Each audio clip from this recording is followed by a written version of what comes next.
Have you ever thought about starting your own podcast? When I was trying to get this podcast off the ground, I had a lot of questions. How do I record an episode?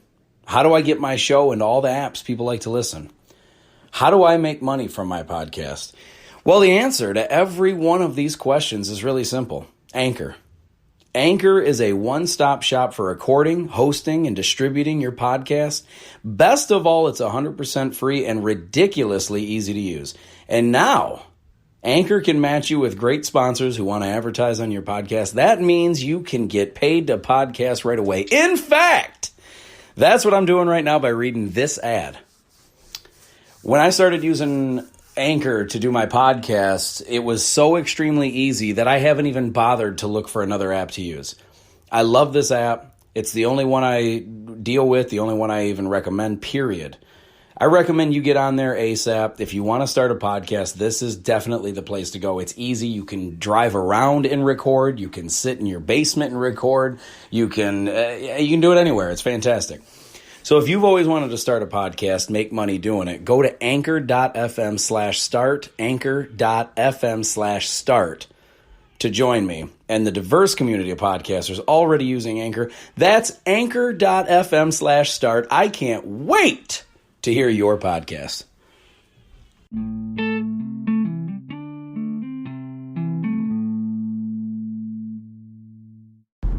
Hey, what's going on, everyone? It is Adam Rich from the Really Rich Podcast.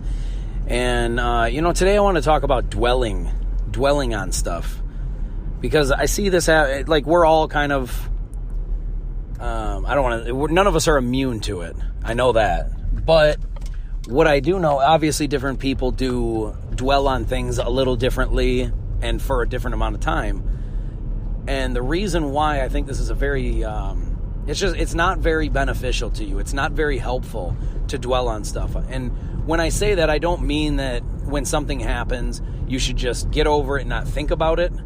What I am saying, though, is I think it's very healthy. It's a very healthy practice to think about what has happened, good or bad, and to embrace it, understand it, if it's good, appreciate it, and all that stuff. It's good to be aware of what has happened, what the situation is, but it's never a good idea to just dwell on anything that's happened in the past, good or bad. It's not good to dwell. Whether you've had something wonderful, if you hit the lottery, it's not good to dwell on the fact that you hit the lottery. It's not good. It's also not good that if you had some kind of a tragic thing happen in your life, whether it's the loss of a loved one or maybe you lost your job, something painful or dramatic has happened in your life, it's not a good thing to dwell on it. And the reason why is because when you dwell on things, all you're really doing is you're using up valuable time and energy that could be used for doing something else. Because to be honest with you, dwelling doesn't do anything for you. If you were wronged at work or in a relationship or, even just driving, think about the aspect of what is really happening when you quote unquote dwell on something. If somebody cut you off in traffic and you honk your horn and you're pissed off and you flip them off and then that's all you can think about for the rest of your drive to work or the rest of wherever you're going, even if it's a 2-minute drive or a 25-minute drive or a 2-hour drive, it doesn't really matter how long. The point is, wasting your time and energy thinking about it doesn't change the outcome. It doesn't change anything that happens. It's not like if you dwell on stuff, you jump into a time machine and go back in time and correct it. It does. Dwelling on stuff is the same to me as worrying. It's the same as panicking. It's the same as it just, there's no good plausible reason to do these things. And it is human nature. Don't get me wrong. It's human nature to at least, think about it and be aware of it. But what I'm suggesting is try to teach yourself, learn to be the type that gets over stuff quickly. Because the bottom line is once something's happened, unless it's a possibility to go back and change it, and I don't mean go back in time, obviously that's not the possibility. But my point is, unless there's a chance that you can fix or correct what's happened, there's literally no reason to worry about stuff or panic about stuff or dwell on stuff. the more time and energy you spend thinking about it doesn't change the outcome. And so I guess if you're going to think about something that's happened in the past, good or bad, I guess the best thing I could say is, if you're going to think about it in a positive way about how you can use this beneficially for yourself going forward. You know, that's not dwelling on something. That's planning. That's using it. That's especially if you use it as motivation. A lot of people think about this. A lot of people that fail in sports or in their careers, 9 times out of 10, when you want something bad enough and you fail at it when you've tried it, all that does is it makes you hungrier. It just makes you want to go back and attack it. It makes you want to do better. It makes you want to get, like a lot of times when they lose a fight or when they lose a football game or something, they all say the same thing. The first thing they want to do is get right back out on the field, get right back in the ring. Because they want to wash that bad taste out of their mouth. They don't want to dwell on it and think about it forever and ever, or think about it for the next 6 weeks or 10 years. They want to do anything in their power to correct it, but they also, the real champions, the real great ones, the legendary players or fighters or whatever, workers, whatever category you're in, the legendary people are the ones that can take adversity, take their shortcomings, take their flaws, take their problems, their mistakes, their bad breaks, and they can use that to fuel them to either learn how to get better, to train in some way to correct the mistake that way it doesn't happen again. But they also use it as motivation to get them going and make them do it more, and it just makes them hungry. It feeds into it. When I make a podcast and I go back and listen to it and it seems like kind of a shitty one, or maybe I fucked up in a sentence, or I made a goof, I don't look at those and think to myself that I need to erase it or try to go back and, or like edit it out or take it out. I've said it from day one. If you listen to any of my early podcasts, like they're not great. I think that I think there's value in them. I honestly do, because I think the idea was good, but maybe the way I implemented it was the problem. You know what I mean? But I've gotten better with time because I've gotten more comfortable on doing the podcast. I've gotten more comfortable in front of a camera or talking to the microphone. I've gotten better at all that stuff. Now, does that mean I'm perfect? No. Does that mean that I'm a completed, a finished product? No, not at all. But what I do is when I would listen to these things, I would try to find like, all right, that doesn't sound that good, or maybe I fucked up there. Maybe I can do this better.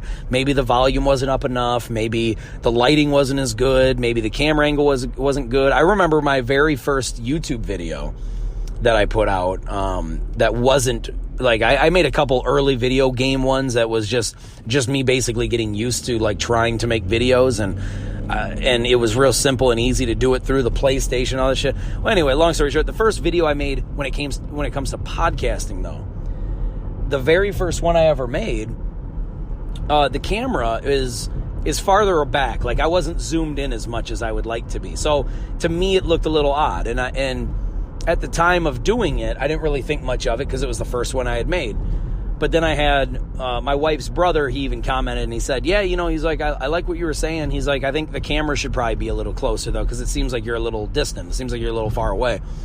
And when I went, once, like looking at, when I first watched it, I thought something was a little off, but I couldn't put my finger on it. When he said that, I was like, of course. It clicked immediately. I was like, yes, you're 100% right. It doesn't look as close as it should be. So I started looking at other people's podcasts and about how they were doing it, how they were filming it, what it looked like, how close they were. And then I really kind of started grasping like, okay, this is where I need to be. The camera needs to be zoomed in a little more. And but these are little things that you use going forward. You can't look at them as like failures and dwell on it and be like, man, that podcast sucked. I hope nobody sees it. So that way, because then if they see that, they're going to think I'm terrible and they're never going to want to listen again. I don't think like that. I used to, when I kind of first started, like the very first thought that I had was like, man, maybe I shouldn't put this out. But then I was like, no, fuck it. The whole idea is is not to like openly constantly make awareness of my flaws, but if they happen, to let them happen and let them be known. I'm not the type, I know that I'm not perfect, and I don't expect people to think that I'm perfect. So therefore, if a flaw or a fuck up comes out in my podcast, I want people to hear it. I don't want to edit that shit out. There's all kinds of production and stuff being done to people's podcasts now, and that's fine if they do. I'm not trying to shit on them. Do whatever you feel works for you.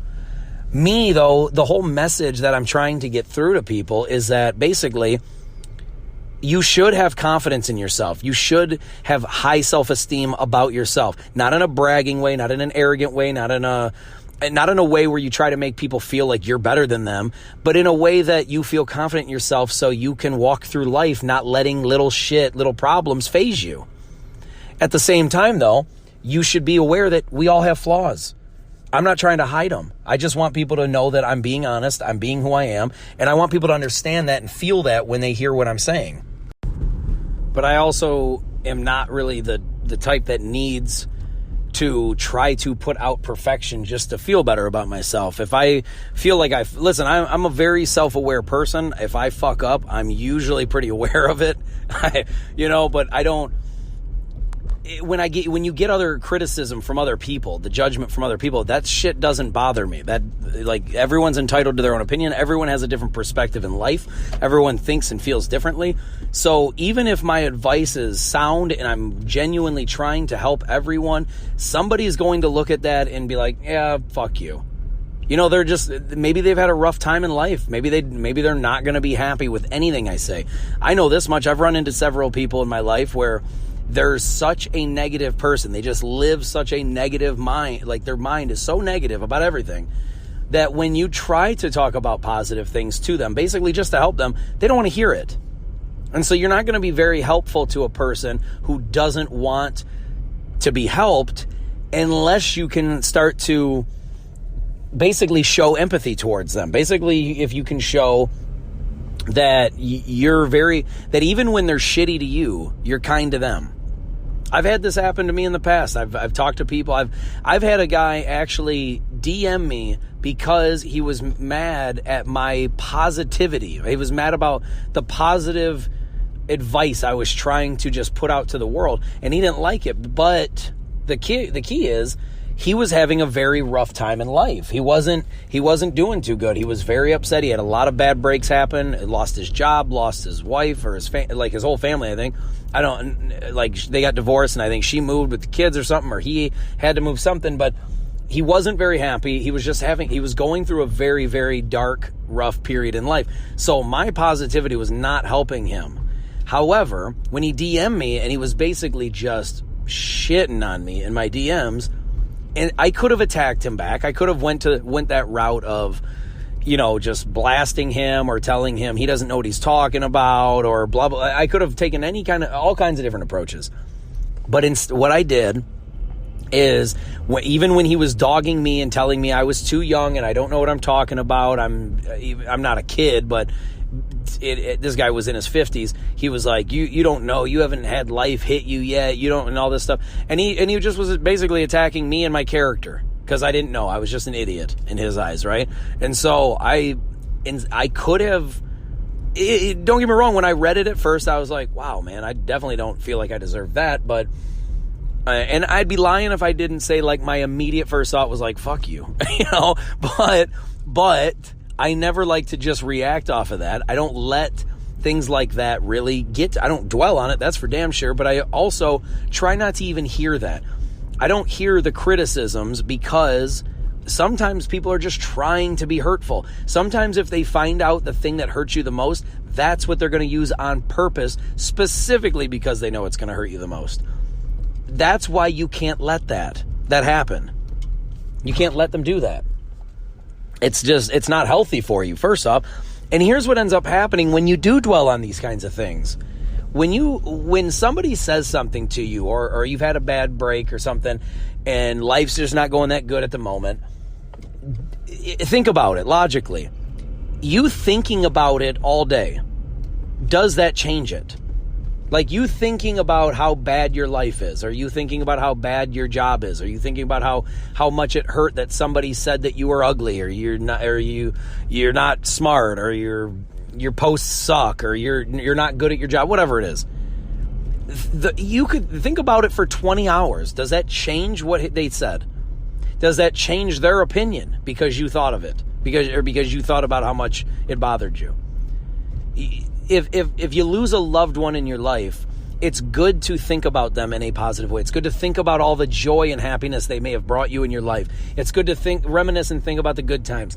However, if day after day after day, month after month, years go by, and all day, every day, all you can do is think about how that person's gone and they're not in your life, you're going to be a very sad, depressed person. And it's not that you don't care. Listen, if you think about them and honor them and are happy and joyful when you think about the past that you had with them, that's an honoring thing. It's a good thing that it does, not only in remembrance of them, but it's a good thing mentally for yourself, because you're bringing joy to yourself. You're thinking about and appreciating the things, the good parts that you had with them. Now, even then, even if you were thinking about them and all you were doing is thinking about good things about them, like you basically, if you were dwelling in a good way, if you were dwelling on, that person and how they were in your life, but they're gone now. Well, this is why I also think dwelling is it's not helpful, even when you're doing it for a positive thing. Here's why. Because if all you're doing is thinking about that, good or bad, regardless, if all you're doing is thinking about that, you're taking away time and energy of thoughts of other things that you could be doing that are productive. Now, I'm not saying to never think about that person. Obviously, it's not what I'm saying. What I'm saying is, when you spend too much time in one topic that isn't helpful for you in your life, then it's just that. It's not helpful. And you could be using that time and that energy and that mental time that you're having of thinking or whatever, you could be using that to think about other things that are either more productive for your life. Maybe they're more positive in getting you, helping you with your attitude, or maybe if you have depression. My point is, thinking about anything for too long eventually becomes somewhat of a waste of time. And I don't like to say that when I'm talking about a person's death or the loss of a loved one. I'm not saying it's a waste of time to think about them. What I'm saying is you eventually, when you think too much about it, all you're doing is thinking about that, and it's not going to change the outcome. And all you're doing at some point is you're just wasting time. So what I'm saying is when you dwell on stuff, or even like in worrying, it's the same thing with worrying. I categorize these all basically the same way: panic, worry, dwelling. Anytime you think about things that you cannot change, and you're constantly, or you spend the majority of your time thinking about things you can't change, it's not good for you mentally. It's not good for you psychologically. It's a waste of time at some point.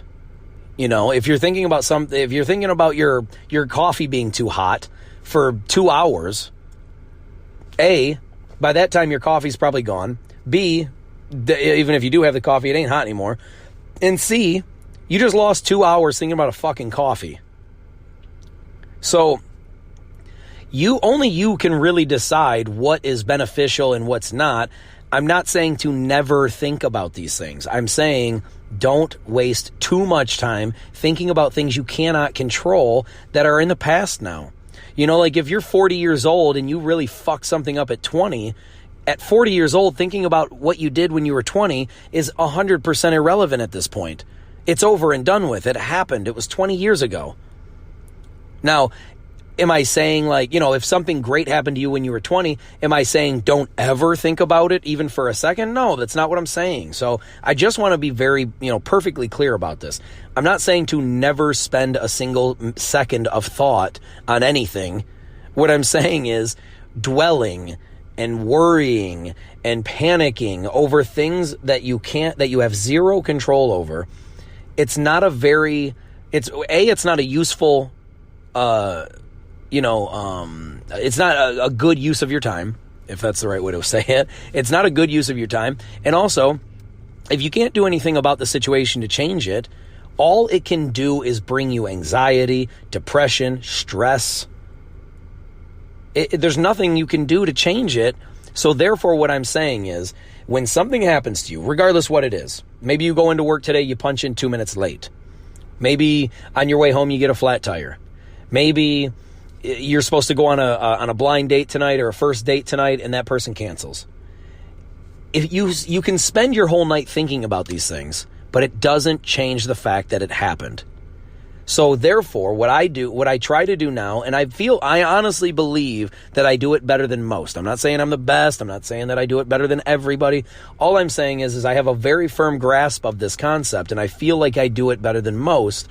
And it's this: when something happens, good or bad, I think about it. I enjoy it if it's good. I play it all out in my head if it's bad. I try to think of all the pros and cons that come from it. I try to use it. I try to make it useful. If I'm going to think about it at all, I'm going to try to at least make it useful. If it's a shitty thing that's happened to me, at some point, I try to at least find what good came from it. Because every negative situation has something positive that comes from it. It's hard to find sometimes. Sometimes you don't ever find it. Sometimes you don't look for it. But there is literally always a positive and a negative that comes from every single situation. It's 100% just about what are you focused on. You know? Like say you get, I'll give you an example. Say you go to work, or say you're driving to work and you do get a flat tire. Heaven forbid, I hope that doesn't happen to anybody. But say you're driving to work and you get a flat tire, and now you're going to be an hour late, right? And you fix your tire, it sucks, you're going through all that, you hate it, you're like, fuck, not only do I got to fix a tire, I got to pay for this, now I'm an hour late to work. There are some positives. Now, I'm not saying that every time the positives outweigh the negatives, and I'm not saying every time the negatives outweigh the positives. All I'm saying is there are positives, and let me give you an example what I'm saying. Say you become an hour late to work, but you had to fix your tire. Well, here's one of the positives. That's an hour of work you didn't have to do. Or that's an hour that you didn't have to be at work. Sorry, maybe you did have to change your tire. Maybe that was work, and maybe it sucked. However, it's also an experience. You don't know if maybe up the road, 20 feet or 20 minutes from now or wherever, maybe somebody runs a red light and runs into you and kills you. And I know it got dark quick, but these are the things that I think about because you don't know what's coming. Maybe you're getting ready to walk into work and maybe you work in a bad area and you're going to walk into work and then somebody's going to rob you. But because of that flat tire, you showed up late and that person wasn't there. Maybe that flat tire kept you from getting into a car accident that was going to happen 5 minutes later down the road. But now because of that flat tire, it prevented you from getting in that accident. Also, now you're an hour late to work, which means that's 1 hour less that you have to deal with work. Now, are there negatives in this too? Like A, now my tire's flat, now I got to buy a tire. B, now I got to sit here and spend time on the side of the fucking road changing a tire. And maybe you've never done it before. Maybe somebody's got to help you. Maybe you got to call AAA. Maybe you don't go into work that day. Maybe you don't get paid now for one day because you didn't go into work. There's so many negatives, but I just named you some positives. Like I said, every single situation, there are negatives and positives. It's just about what are you looking at? What are you focused on? Don't dwell on the negative. Try to find the positive. Think about the positive. Put a smile back on your face and keep trucking away. It's just, I can't spell out every positive for every negative right now because we don't have that kind of time. And frankly, I don't know you that well. So I can't do that. But what I can do is try as much as possible to shift where your mind goes when these things happen. Don't dwell on the bad stuff. Maybe you got demoted at work. Maybe the boss said you suck and he doesn't like you, so he's holding you back. And they wanted to demote you purely just because they don't like you and they wanted to fuck you over, but they claim that your performance isn't good. And then you get pissed off and you're like, you know what? Fuck this company. I'm out of here. I'm quitting. I'm going to go find me a different job now. Well, now, you know what that does? Is it negative that you got fucked at work? Absolutely. Is it positive that maybe now it's going to push you in the direction of finding something better? Maybe it's going to force you. Maybe you didn't want to go look for another job, but now you have to go look for another job, and you get that other job, and it's 10 times better than anything that you were doing before. And you love it, and you didn't even know that you'd love it. You just desperately needed a job, and you walk in the fucking doors, and 2 years later, you love it there. And you're so happy that that last job fucked you bad enough to make you want to go find a different damn job. These are the things that I think about because it's very real. It's very possible. I'm not saying that if your job fucks you over, the next job's going to be the one. What I'm saying is it's definitely possible. The reason I started my podcast was from getting fucked so bad at work all the time. Now, and it's a catch-22 because what happens is maybe your company starts shitting on you a little bit and then you're mad at them, so then your attitude dips, and then they don't want to give you a raise purely because you have a bad attitude, which gives you a shittier attitude. And now your boss hates you. Now your boss doesn't want to give you a raise because he don't like you because you have a bad attitude because they fucked you at work so many times that it gave you a bad attitude. So, and then this whole thing just keeps snowballing. It just gets worse and worse. It's hard to just be the bigger person and go, you know what? I know you've screwed me every chance you got, but I'm going to put a smile on my face and say, where do you want me to bend over this time? No, it's hard to do that. It is hard to do that. I get it. But also dwelling on the fact that your boss has fucked you over and now your job sucks, dwelling on that and thinking about it all the time is just going to make you pissed off, depressed, angry, bitter, sad. It's going to give you a whole range of emotions that none of them are good. So instead, what I did, I was like that for a little while. I got mad at the company. I got mad at the people, and I tried to fix the people. And then what I realized after a while is some people are just like that because they're just fucking dickheads. Some companies are just shitty. Some companies have no idea how to manage their employees, and all they care about is making money. You can't fix that. When people have greed in front of them and the only thing they're focused on is taking your money so they can have more, you're not fixing that by a conversation. It doesn't happen. So what it did to me is it taught me that, look, everything is getting worse and worse and worse. I can't do this anymore.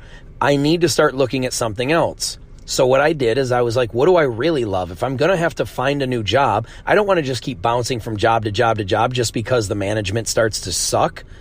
You know, that's out of my control. I can't control how shitty or good management is to their people. So maybe I go to another job and I love it. And in 3 years, next thing you know, they get a new manager, a new supervisor, a new owner, a new president, and all of a sudden that guy's an asshole. And now you hate that fucking job. I don't want to keep bouncing around from job to job to job every 3 to 5 years just because of shit that's out of my control. So what it taught me is, what do you love to do? What is it that you actually absolutely love that you wish was a job, that you wish that you were doing? And that's what got me into my podcast.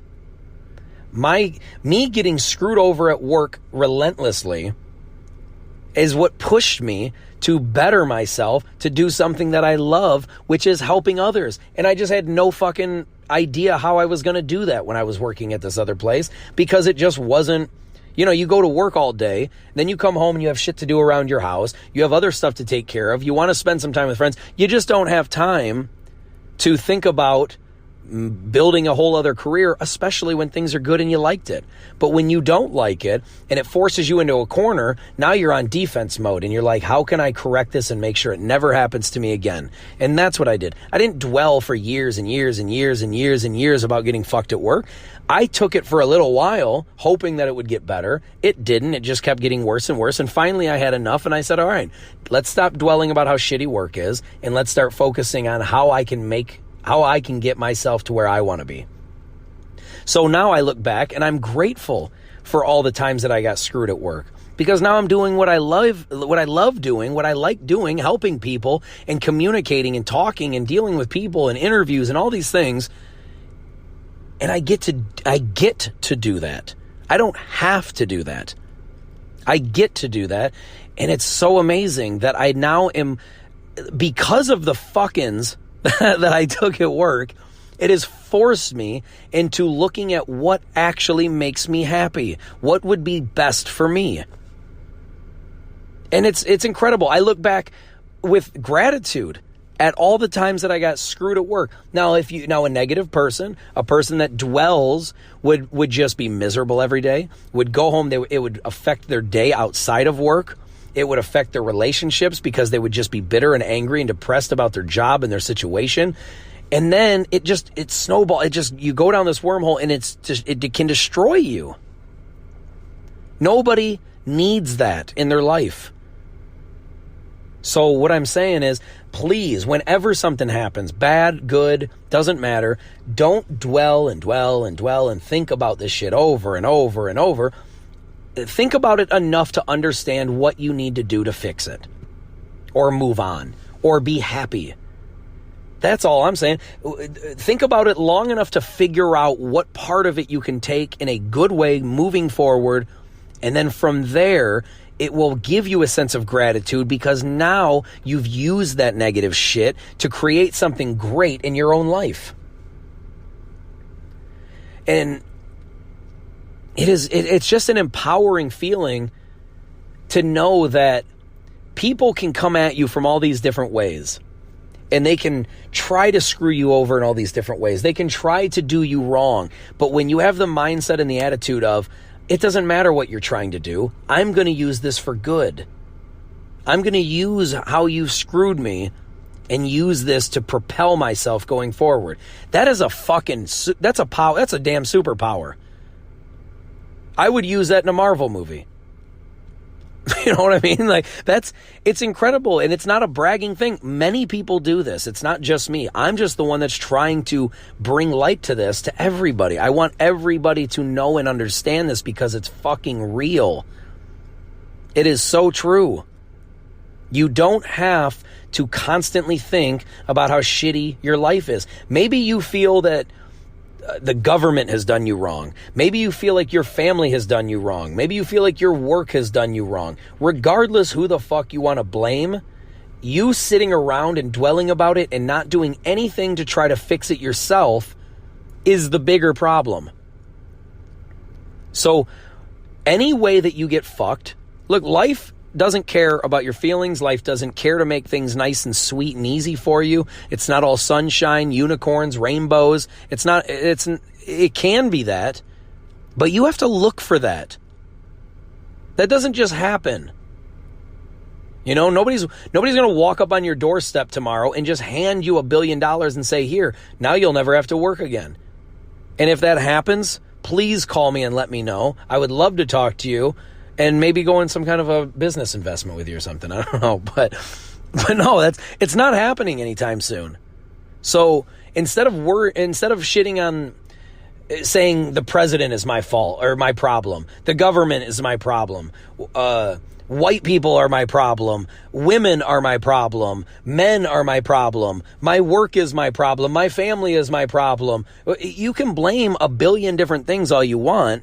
But the fact of the matter is, it happened, it's over, it's done with. What are you going to do about it going forward?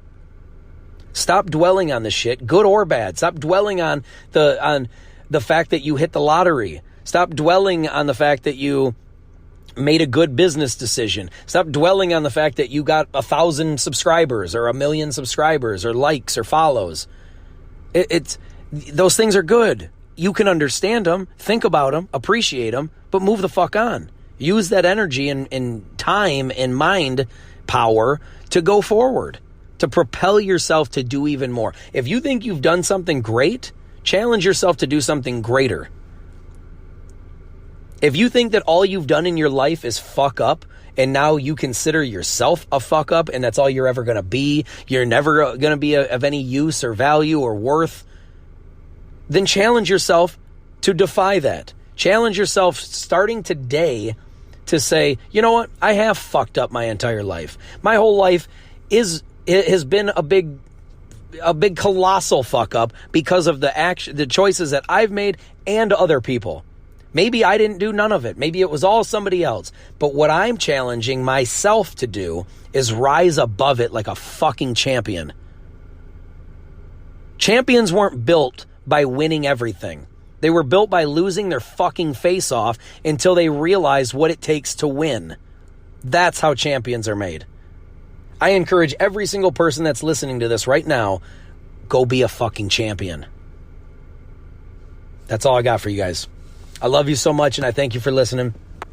Please, if you want to get a hold of me, I encourage every person, agree or disagree, I encourage every single person, communicate with me. Find me on Instagram, Twitter, Facebook, LinkedIn, Snapchat, anywhere you want.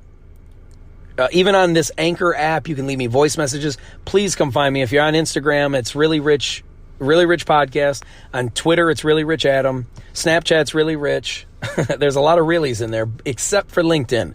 LinkedIn, you can find me as Adam Rich, host and founder and host of the Really Rich Podcast. You'll figure it out.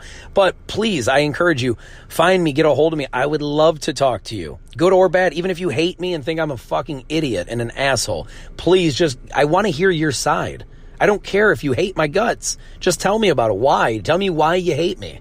I would love to talk to you about it. I don't discourage people that hate my guts or disagree with me to never speak to me. I want to talk to everybody on the face of the fucking planet. I want to know everybody. And I want to help everybody. Even if you don't think I'm doing that, that's my goal. That's what I'm trying to do. Maybe I'm not very successful at it right now, but I want to be.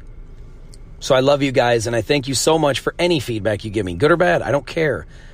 I appreciate each and every one of you for listening, commenting, talking to me, giving me your 2 cents on what I'm doing, or whether it's or not it's effective. Why, if you think I'm wrong, please explain to me, hopefully nicely, but please explain to me why you think I'm wrong. And if you agree, that's cool too. I love that too, obviously. And if you agree with me, obviously I think you're pretty smart person, but no, I'm just fucking playing. So, but anyway, please, I encourage everyone to talk to me. I love you, and I can't thank you enough for being a part of this. And let's help the world, man. Let's change the world together. Love you guys. Let's go. Peace. I'm out of here.